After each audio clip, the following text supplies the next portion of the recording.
बिस्मिल्लाहिर्रहमानिर्रहीम। अस्सलाम वालेकुम। स्टूडेंट्स, उम्मीद करता हूँ आप सब लोग खैरियत से होंगे। आप देख रहे हैं यूट्यूब चैनल अब्दुल मालिक मैथमेटिक्स और मैं हूँ अब्दुल मालिक।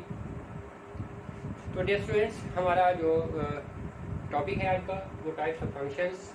इसकी कुछ टाइप्स हमने इससे पहले लेक्चर में डिस्कस कर ली हुई हैं। आज हम इससे आगे मूव करने जा रहे हैं। तो ये हमारे पास आज पहले 5 हमने टाइप्स ऑफ फंक्शन डिस्कस की हैं। आज छठी जो टाइप बनती है वो हमारे पास है हाइपरबोलिक ट्रिग्नोमेट्रिक फंक्शंस। वो हमारे पास क्या है? Hyperbolic trigonometric function. तो dear student, hyperbolic trigonometric functions के अंदर हमारे पास वैल्यूज कुछ इस तरह से होती हैं। Sine hyperbolic x equals to e power x minus e power minus x over 2। इसी तरह अगर कॉस की बात की जाए, कॉस हाइपरबोलिक एक्स जो आएगा वो ई पावर एक्स प्लस ई पावर माइनस एक्स ओवर 2। और इसी तरह टेन हाइपरबोलिक एक्स जो आता है वो ई power x minus e power minus x over ई पावर एक्स प्लस ई पावर माइनस एक्स के बराबर। इसी तरह अगर हम टेन के बाद कॉट की बात कर लें, कॉट टेन का उलट होगा, रेसिप्रोकल फंक्शन होगा। तो ये ई पावर एक्स प्लस ई पावर माइनस एक्स ओवर ई power x minus e power minus x. और इसी तरह हमारे पास सीकेंट हाइपरबोलिक एक्स जो आएगा वो जो कि कॉस का रेसिप्रोकल फंक्शन है तो इसका रेसिप्रोकल आ जाएगा 2 ओवर ई पावर एक्स प्लस ई पावर माइनस एक्स। और अगर हम कोसिकेंट हाइपरबोलिक एक्स की बात करें तो डियर स्टूडेंट्स वो आएगा 2 ओवर ई power x minus e power minus x, मतलब कि साइन हाइपरबोलिक एक्स का रेसिप्रोकल फंक्शन। तो डियर स्टूडेंट्स, ये हमारे पास एक टाइप थी जो कि हाइपरबोलिक ट्रिग्नोमेट्रिक फंक्शन कहलाते हैं। अब इसके बाद हमारे पास नेक्स्ट जो टाइप है वो नंबर 6 में इनवर्स हाइपरबोलिक सॉरी 6 ये था 7, number 7 inverse hyperbolic trigonometric function. तो डियर स्टूडेंट्स, इसमें अब हमारे पास जो बात आती है वो sine hyperbolic inverse x equals to log x plus x square plus 1 under root. और साथ में बताना होगा कि फॉर ऑल एक्स, तमाम एक्स की वैल्यूज के लिए, ठीक है। तो ये मेरे पास इनवर्स हाइपरबोलिक ट्रिग्नोमेट्रिक फंक्शन है साइन का। इसी तरह अगर हम कॉस की बात करें, cos hyperbolic inverse x equals to log x plus x square minus 1 under root ये आ गया। और साथ में बताना होगा कि एक्स की जो वैल्यू है वो ग्रेटर देन और इक्वल टू 1। तो डियर स्टूडेंट, इस फार्मूले में और इस फार्मूले में सिर्फ और सिर्फ यहाँ पर साइन का फर्क है। ये कंडीशन यहाँ पर इसलिए अप्लाई हुई है कि अगर हम यहाँ पर 1 पुट करें एक्स की जगह पर तो ये 0 अंडर रूट देता है। अगर हम 1 से छोटी वैल्यू पुट करें तो यहाँ पर नेगेटिव अंडर रूट में आ जाएगा, वो कॉम्प्लेक्स नंबर में चला जाएगा। लिहाजा फिर वो हमारी बात फाइंड आउट नहीं होगी, ठीक है। तो इसलिए ये कंडीशन होनी जरूरी है। इसी तरह अगर हम टेन हाइपरबोलिक इनवर्स एक्स की बात करें तो 1 over 2 log 1 plus x over 1 minus x के इक्वल। और साथ में कंडीशन क्या है कि एक्स की वैल्यू जो है वो पॉजिटिव हो और लेस देन 1 हो। वही बात है कि अगर डिनोमिनेटर में नेगेटिव ना बने, डिनोमिनेटर में नेगेटिव साइन ना बने, ऊपर तो वैसे ही पॉजिटिव रहेगा लेकिन डिनोमिनेटर में अगर नेगेटिव बन गया तो नेगेटिव वैल्यू का लॉग फाइंड आउट नहीं होता, ठीक है। तो इसलिए ये वाली कंडीशन आ गई। हमने इक्वल टू 1 भी नहीं रखा क्योंकि डिनोमिनेटर में अगर 1 आ गया तो ये अनडिफाइंड हो जाएगा। और इसी तरह अगर हम बात करें 10 के बाद अगर हम कॉट फंक्शन की बात कर लें, cot hyperbolic inverse x equal to 1 over 2 log x plus 1 over x minus 1। ये वाली बात हमारे पास यहाँ पर आती है। और साथ में x ग्रेटर देन 1, x की जो वैल्यू है वो ग्रेटर देन 1, यानी कि 1 हो, सॉरी 1 भी ना हो क्योंकि 1 पर तो यह डिफाइन कर देगा। और ग्रेटर देन 1 हो जाए, ताकि डिनोमिनेटर में पॉजिटिव वैल्यू बनती हो। ऊपर तो ऑलवेज पॉजिटिव, यहाँ पर पॉजिटिव ही रहेगा, लेकिन यहाँ पर पॉजिटिव की वैल्यू बनती हो। ठीक हो गया, ये हमारे पास आ गई कॉट हाइपरबोलिक इनवर्स एक्स। ठीक हो गया। इसके बाद हम बात करते हैं secant hyperbolic inverse x equals to log 1 over x plus 1 minus x square under root over x. ठीक हो गया। पर यहाँ पर इसकी अगर कंडीशन की बात की जाए तो वो 0 लेस देन एक्स और लेस देन और इक्वल टू 1, ये हमारे पास इसकी कंडीशन अप्लाई होती है। तो डियर स्टूडेंट्स, ये सीकेंड हाइपरबोलिक इनवर्स हुआ। इसके बाद हमारे पास लास्ट फंक्शन और सीकेंड हाइपरबोलिक इनवर्स एक्स जो आता है वो इक्वल आता है log 1 over x plus 1 plus X के root over X, 1 plus X के रूट ओवर एक्स। और साथ में बताना होगा कि x is not equal to 0, x 0 नहीं होना चाहिए। 0 इसलिए नहीं होना चाहिए क्योंकि डिनोमिनेटर में x पड़ा है। अगर x 0 हो गया, यहाँ पर भी x 0 के इक्वल नहीं है। ठीक है, x 1 के इक्वल तो हो सकता है लेकिन 0 के इक्वल नहीं है। तो इस वजह से ये हमारे पास ये वैल्यूज इनकी होल्ड करेंगी इन कंडीशंस। तो डियर स्टूडेंट्स, ये तमाम की तमाम वैल्यूज इन कंडीशंस पर सेटिस्फाई करेंगी, मालूम की जा सकती हैं, वेरीफाई होती हैं। तो अब हम मूव करते हैं इसके अगली नेक्स्ट टाइप्स की तरफ।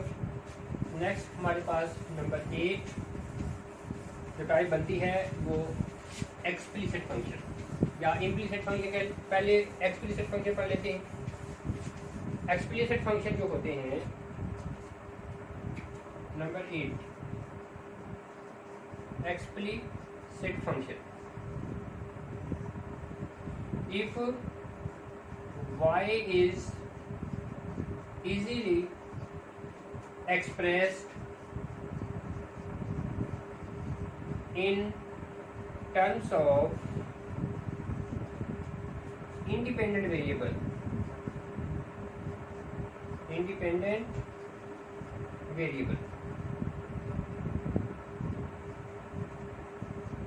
then y is called explicit function. जैसे इसका मतलब कहने का हुआ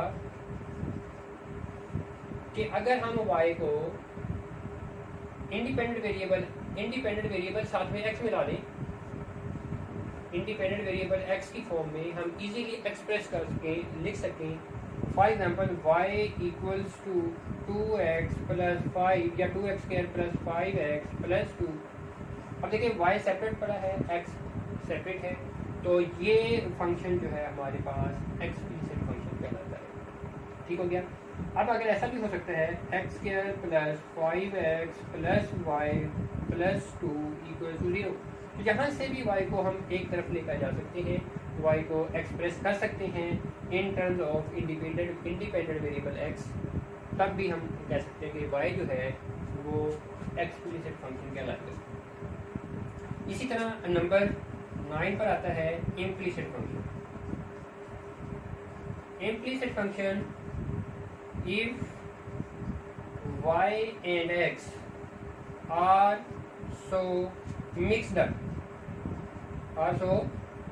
मतलब ये x और y जो वेरिएबल हैं ये आपस में मिक्स हो, या आप इसको यूँ कह सकते हैं और y is not easily expressed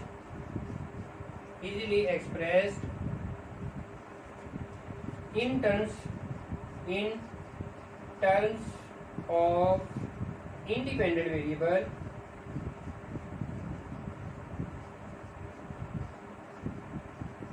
variables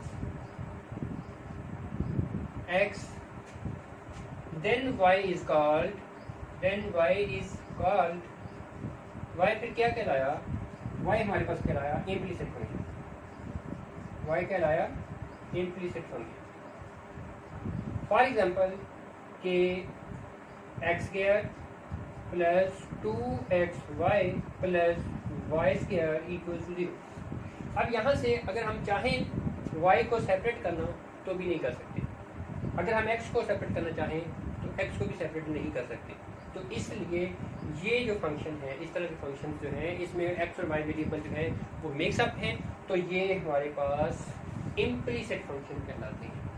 ठीक हो गया।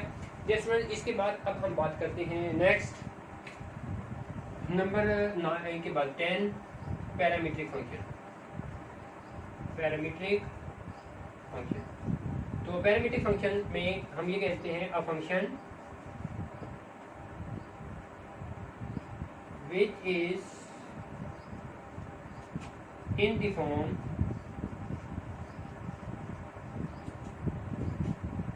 of x equals to f of t and y equals to g of t। यहाँ पर भी एक फंक्शन है, यहाँ पर भी एक फंक्शन है, लेकिन दोनों का एक वेरिएबल कॉमन वेरिएबल है। तो डियर स्टूडेंट्स, ये t दोनों में कॉमन वेरिएबल है, तो इस वजह से इसको हम पैरामीट्रिक फंक्शन कहेंगे। और इसमें जो t है हमारे पास वो पैरामीटर कहलाएगा। हम यहाँ पर कह सकते हैं where t is a parameter, t is a parameter. तो फॉर एग्जांपल अगर हम इसकी आपको एग्जांपल दें, एग्जांपल बड़ी easily, x equals to a sin theta and y equals to a cos theta, a cos theta, या x इक्वल्स टू, यहाँ पर मैं अगर cos यूज़ कर लेता हूँ, x equals to a cos theta, फिर यहाँ पर sin यूज़ कर लेते हैं, तो मेरे पास डियर स्टूडेंट्स ये जो एक्सप्रेशन बनती है ये पैरामीट्रिक फंक्शन की बनती है। और यहाँ पर theta, theta is parameter, theta is parameter. तो डियर स्टूडेंट्स, इस तरह के फंक्शन जो होते हैं वो पैरामीट्रिक फंक्शंस कहलाते हैं। अब हम मूव करते, अब देखिए पैरामीटर की बात करते हैं ना, तो पैरामीटर हमारे पास यहाँ पर थीटा है, यहाँ पर टी है, ये पैरामीटर एक से ज़्यादा भी हो सकते हैं। ठीक है, तो इससे परेशान होने की ज़रूरत नहीं है। अब इसके बाद नेक्स्ट जो हमारे पास टाइप बनती है नंबर 11। तो 11 टाइप 11 में हम दो डेफिनेशन इकट्ठी कर लेते हैं, even function, even and odd function, even and odd function. अब इवन फंक्शन और ऑड फंक्शन में फर्क, पहले तो हम इनकी डेफिनेशन पढ़ते हैं। If f of x is a function, f of x is a function such that, कैसे कि f of x, f of minus x equals to, f of minus x equals to f of x, then f of x is called even function, is called even function। इसी का थोड़ा सा change, if f of x is a function such that f of minus x equals to minus f of x, यहाँ पर थोड़ी सी change आई है। इधर f of x, f of minus x equals to f of x, और यहाँ पर f of minus x equals to minus f of x। Then इस सूरत में f of x जो होगा, f of x is called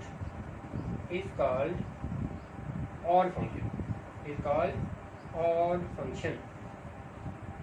तो dear students, अगले लेक्चर में हम इंशाल्लाह एक्सरसाइज को स्टार्ट करेंगे। आज के लेक्चर में हमारे पास टाइप्स ऑफ फंक्शन एंड होती हैं।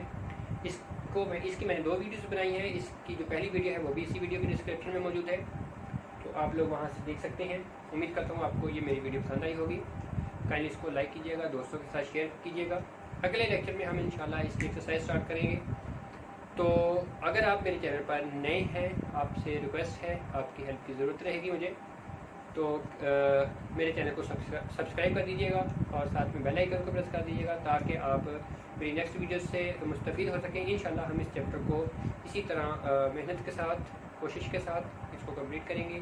अगर आपको स्टूडेंट कोई भी प्रॉब्लम हो, आप कमेंट सेक्शन में जाके मुझे कमेंट करके अपनी रीज़न, अपना प्रॉब्लम शेयर कर सकते हैं, तो इंशाल्लाह मैं उस पर आपको भरपूर रिप्लाई करूँगा। नेक्स्ट लेक्चर तक के लिए इजाज़त दीजिए। अल्लाह हाफ़िज़।